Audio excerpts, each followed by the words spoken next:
What's going on, guys? Thanks for tuning into the channel. We have some really exciting updates on the 2025 Lowrider S and possibly the ST, with new photos that reveal a little bit more detail about what we can expect in 2025. Before we start, let's talk about what we have talked about before in previous videos. We know it's going to come out with the 117 high output. We've seen the red lettering or the red accents on the Lowrider S tank and the air cleaner. We've seen some vague photos of the hand controls. That's going to be confirmed in this video. We've seen a 2-in-1 exhaust. We've seen even bags. So there's a lot of good things that we've found from previous photos. If you want to go check those videos out, like I said, the link will be in the description, but I'm going to post up this photo here, which reveals a little bit more. All right, first things first, the Iron Horse metallic finish on the Lowrider S. I think it looks amazing. I think this is the color of the year for Harley. Without having to see anything else, this just looks fantastic. I love this finish, and I think it looks really, really good on the Lowrider S.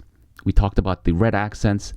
I'm not a huge fan of that right now for some reason. It's just not sitting well with me. I did like the bronze accent, especially on the tank, but I will let that go. It's a personal preference, I suppose. All right, so like we talked about, the 117 high output, it does look like a different cam cover. I don't know if that's because it's going to come with maybe a more aggressive cam with a higher lift just to get that high output, obviously. Now, in this photo, you see the bags, the step-up seat, and the Screaming Eagle 2-in-1 exhaust. These are probably from the parts and accessories catalog. That's where this photo was actually taken. So disregard that for a minute. Those are obviously not going to be standard on the Lowrider S. Moving a little bit to the right, black rims.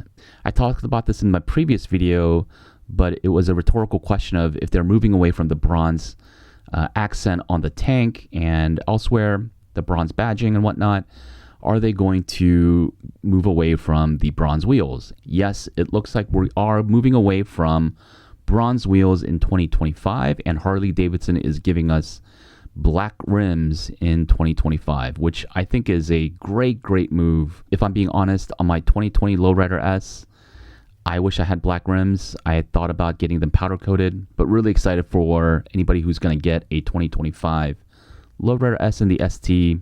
They're going to get black rims.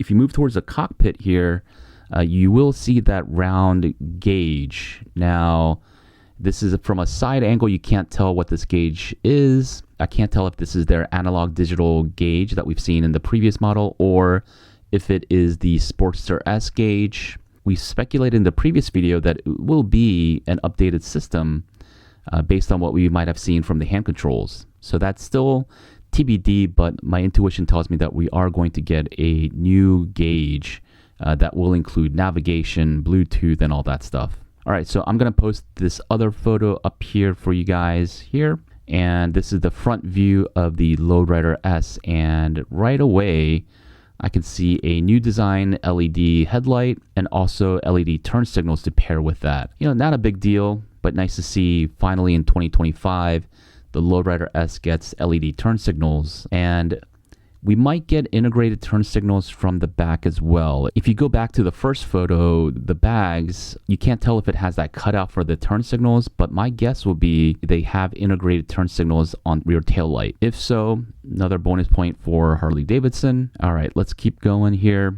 What I'm most interested in is the hand controls again, because that's going to tell you whether or not what we can see in the gauge cluster, as well as potentially ride modes, right?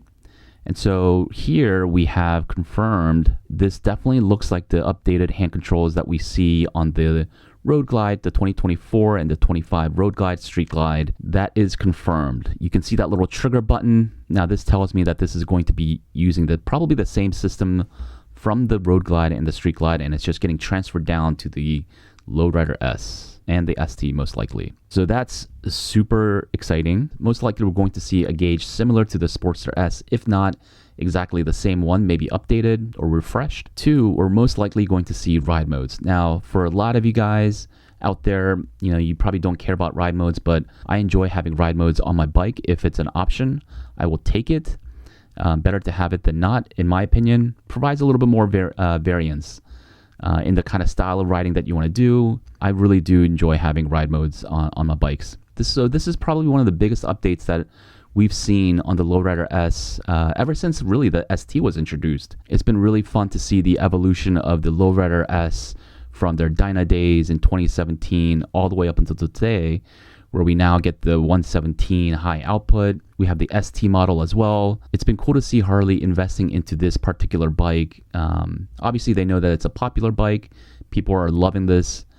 These two models is probably one of their best sellers.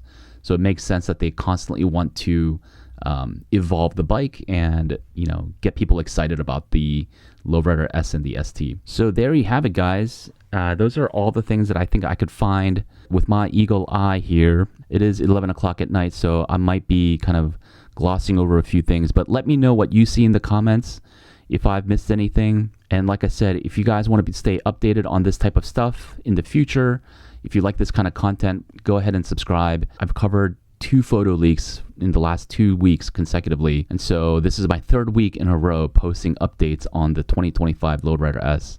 And I enjoy doing this kind of stuff. So if you guys like that kind of content, go ahead and subscribe. But for now, I'm going to bounce out of here. Thanks for tuning in. And until next time, I'll see you all later. Peace.